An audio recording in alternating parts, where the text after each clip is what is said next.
नमस्कार. मी प्रसाद चाफेकर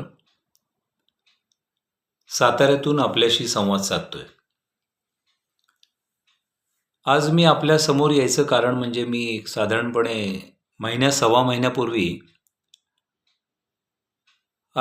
गणेशोत्सवात किंवा सर्व प्रकारच्या उत्सवामध्ये जो मिरवणुकीमध्ये डीजे वाजवला जातो, डीजेवर मोठमोठ्या आवाजात कर्णकर्कश आवाजात जो डीजे वाजवला जातो, ती यंत्रणा पूर्णपणे बंद व्हावी म्हणून मी आपल्यासमोर आलो होतो आणि तसा तो व्हिडिओ मी बनवलेला होता. तो आपण पाहिला असेल. परंतु आता गणेशोत्सव संपलेला आहे. अनंत चतुर्दशी झाली. त्याची मिरवणूक साताऱ्यामध्ये झाली. पण आता 2-3 दिवसाच्या दैनिक ऐक्य जो साताऱ्याचा आहे, तो वाचनात उशिरा आला माझ्या आज.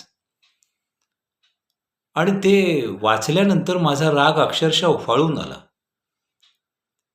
म्हणजे त्याच्यात त्यांनी असं म्हटलंय, त्यांनी पूर्ण वृत्तांत व्यवस्थितपणे दिलेला आहे. त्याच्यात त्यांनी असं म्हटलंय की अनंत चतुर्दशीची जी गणपतीची मिरवणूक सुरू झाली, ते पहिल्या सुरुवातीपासून डीजेवाल्यांनी धुमाकूळ घालायला सुरुवात केली होती. म्हणजे आवाजाची जी मर्यादा आहे ती पूर्णपणे त्यांनी ओलांडलेली होती आणि दणदणाट सुरू झाला होता त्यांचा. आणि पहिल्यांदाच पोलिसांनी हस्तक्षेप केला नाही, त्यामुळे ह्यांचं आणखीनच ते सुसाट सुटले. अक्षरशः मनाला अतिशय वेदना झाल्या. म्हणजे आपण जो व्हिडिओ बनवला होता कशासाठी, की हा पूर्णपणे डीजे विरहित ही मिरवणूक व्हावी अशी त्यामागची इच्छा होती. हे सगळे आम्ही प्रयत्न केले. म्हणजे मनामध्ये असं आलं, हे सगळं वाजंत्री खूप वाजली या साताऱ्यामध्ये, असं झाल्यानंतर असं मनात आलं की छत्रपती शिवाजी महाराजांची ही राजधानी सातारा म्हणजे. आज छत्रपती शिवाजी महाराज जर असते तर अक्षरशः जे हे डीजेवाले जे आहेत, ज्यांनी आवाजाची मर्यादा ओलांडली, यांचा अक्षरशः त्यांनी कडेलोट केला असता. आणि आता छत्रपती शिवाजी महाराजांचे वंशज म्हणजे आमचे दोन्ही राजे, हे देखील डेसिबल ठराविक जी काही मर्यादा घालून दिली उच्च न्यायालयानं, ती ओलांडावी या मताचे बिलकुल नसणार आहेत. त्यांचं देखील म्हणणं असं नसणार आहे की कितीही वाजंत्री व्हावी, असं त्या मताचे ते बिलकुल दोघंही नसणार आहेत, आमदार आणि खासदार आमचे.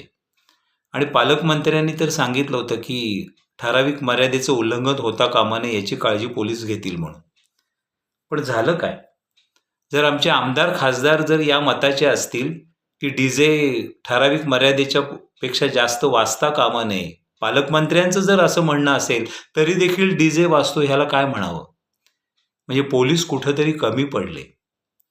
पोलिसांनी अक्षरशः बघ्याची भूमिका घेतली. आता नंतर ते सांगतील आम्ही एवढ्या एवढ्या केसेस दाखल केल्या वगैरे, काहीही त्याचा उपयोग नाहीये. अहो, लोकांना व्हायचा तो त्रास झालाच. अनेक त्या मार्गावर म्हणजे देवी चौकामध्ये ते दत्तकाशी हॉस्पिटल आहे, यादव गोपाळ पेठ जी आहे, तिथं जोरात धुमाकूळ चालला होता असं मला एकाने सांगितलं. तिथं जोरजोरात डीजेचा आवाज सुरू होता. तिथं देखील ते समर्थ हॉस्पिटल आहे, त्या रुग्णांनी काय तुमचं घोडं मारले? म्हणजे अक्षरशः यांना त्रास झाला. तर एक तर मला आमचे मित्र असं म्हणाले की मी अक्षरशः छातीवर हात धरून बसलो होतो, कानामध्ये बोळे घातले होते, अशी अवस्था होती. काहीतरी ह्या डीजेवाल्यांना शरम वाटायला पाहिजे. म्हणजे ज्या मंडळांनी या मिरवणुकीमध्ये डीजे जर वाजवला नाही, पारंपरिक वाद्य जर वाजवले असतील, तर त्या मंडळांना मनापासून मी धन्यवाद देतो.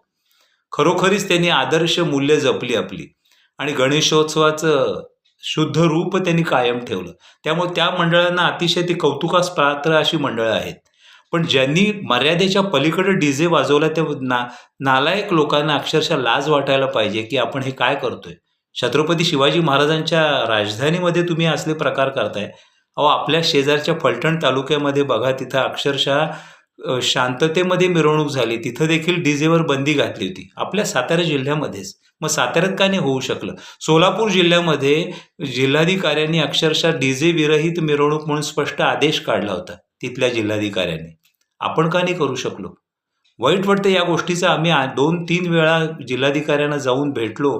त्यांनी देखील आम्हाला आश्वासन दिलं की मिरवणूक ही शांततेत होईल. पण तशी मिरवणूक साताऱ्यामध्ये अजिबात झाली नाही. अक्षरशः ही शोकांतिक आहे. अहो, मला एक सांगा, ज्येष्ठ नागरिक अक्षरशः रस्त्यावर उतरले होते, 70-75च्या वरचे. रस्त्यावर त्या दिवशी इतका जोरदार पाऊस होता, तरी देखील या ज्येष्ठ नागरिकांनी निवेदन देण्यासाठी पालकमंत्र्यांना पावसातनं मोर्चा काढला. महामूर्ख आहेत का ती लोक? त्यांनी एवढे पावसातून आमचे, म्हणजे मला अक्षरशः वाईट वाटतं की 80-85 वर्षाचे आमचे घाडगे गुरुजी त्या मोर्चामध्ये होते. बिचारे ते अक्षरशः काठी टेकत आले होते. कशासाठी? तर एक आदर्श मिरवणूक साताऱ्यामध्ये व्हावी, डीजेचा दणदणाट नसावा, सर्वसामान्यांना याचा त्रास होऊ नये, रुग्णांना त्रास होऊ नये, हृदयविकार जडू नयेत, म्हणून तर ही माणसं रस्त्यावर आली होती ना. डोळ्यांचे विकार होऊ नयेत, डोळ्यांची दृष्टीहीनता होऊ नये, म्हणून तर ही सगळी मंडळी रस्त्यावर उतरली होती. काय दिलं तुम्ही त्यांना? अनेक डॉक्टर मंडळी याच्यामध्ये सहभागी झाली होती, त्यांचा पाठिंबा होता. नाक कान घसा तज्ज्ञ देखील आपल्या त्या मोर्चामध्ये होते. ते काय त्यांचा उद्योग सोडून आले होते? त्यांना काय उद्योग नव्हता का? कशासाठी आले होते? त्यांना काय पैसा मिळाला असता की तिथं घरात, म्हणजे डॉक्टर क्लिनिकमध्ये त्यांच्या अनेक रुग्ण त्यांना मिळाले असते, कान बधीर झालेले, ऐकू येत नाही म्हणून. पण तरी देखील ते मोर्चामध्ये का सहभागी झाले? की सर्वसामान्याने ह्याचा त्रास होऊ नये यामागची त्यांची चांगली भावना होती, म्हणून ती डॉक्टर मंडळीसुद्धा रस्त्यावर उतरली होती. आणि त्यांचा या डीजेवाल्यांनी अक्षरशः अपमान केलाय, त्यांना दुखावलेले, त्यांच्या भावनांचा अनादर केलेला असं मी म्हणतो. त्यामुळे ह्यांना खरं म्हणजे कडक शासन व्हायला हवं होतं. पोलिसांनी काय केलं? बघायची भूमिका घेतली. अहो मला एक सांगा, जिथं कायदा आणि सुव्यवस्थेचा प्रश्न होतो तेव्हा काय करतात? गोळीबार करावा लागतो. स्पष्ट सांगतो, गोळीबार. पोलिसांनी त्या दिवशी खरोखरीच हवे तर गोळीबार करायला पाहिजे होता. जर मंडळ ऐकत नसतील, ठराविक डेसिबलची मर्यादा उच्च न्यायालयानं जी घालून दिलेली आहे त्या मर्यादेचं जर पालन होत नसेल तर पोलिसांनी हवे तर गोळीबारच करायला पाहिजे होता. 112 क्रमांकावर देखील मी रात्री 8-8:30 वाजता फोन केला होता. तिथं देखील मी सांगितलं की माझं बोलणं रेकॉर्ड करा आणि पुढं पाठवा, कारण का हे कायदा सुव्यवस्थाच आहे.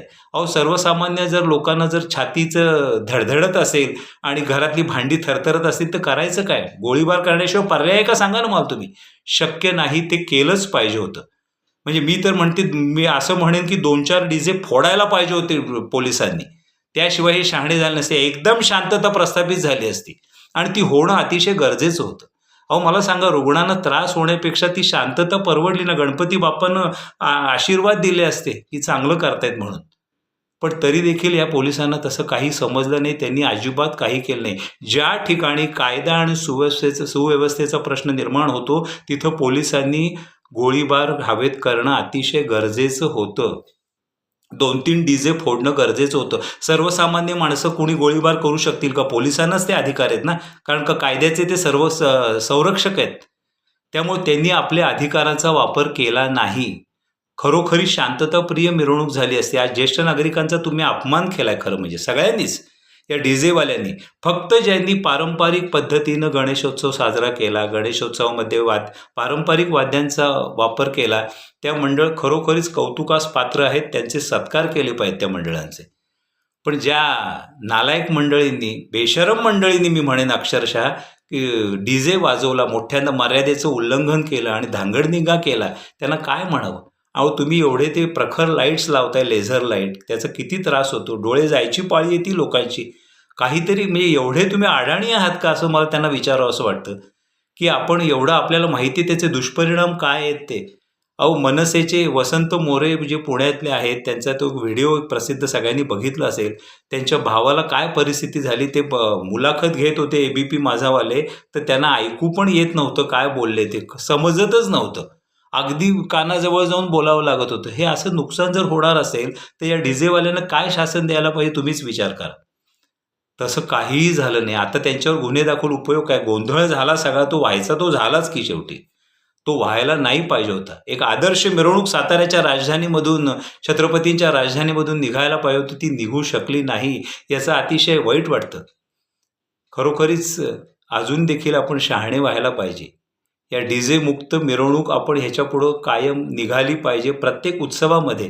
कोणाचाही आता वाढदिवस, लग्न, कुणी डीजे आणतून मोठ्यांदा वाजवतो. काय चाललंय? असं कुठं असतं काय?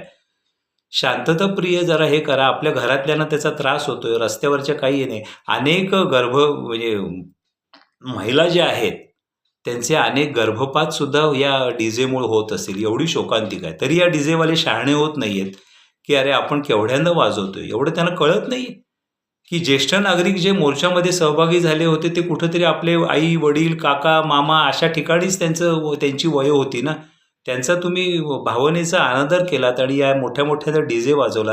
काहीतरी तुम्हाला थोडीशी शरम वाटायला पाहिजे होती. अजून तरी शहाणे व्हा आणि एक साताऱ्याचा गणेशोत्सव किंवा कुठलाही पुढचा आता येणारा नवरात्रोत्सव हा अतिशय आदर्श पद्धतीनं साजरा होईल याकडं आता लक्ष द्या. प्रशासनाने हे कार्यवाही अतिशय करणं गरजेचं होतं. खरं म्हणजे जिल्हाधिकारी साहेबांनी सुद्धा याच्यामध्ये हस्तक्षेप करायला पाहिजे होता आणि स्पष्ट आदेश द्यायला पाहिजे होते की डीजे अजिबात चालणार नाही. अधिकारांचा वापर तुम्ही कधी करणार? तुम्हाला अधिकार दिलेत, आज तुम्ही जिल्हाधिकारी आहात, तुम्ही तर या अधिकारांचा वापर केला पाहिजे. काही उपयोग नाही आहे. तुम्हाला जर राजकारण्यांचं पाठबळ आहे, आपले दोन्हीही राजे कधीच असं म्हणणार नाहीत की आवाजाच्या मर्यादेचं उल्लंघन करा. हे मी पुन्हा पुन्हा सांगतो.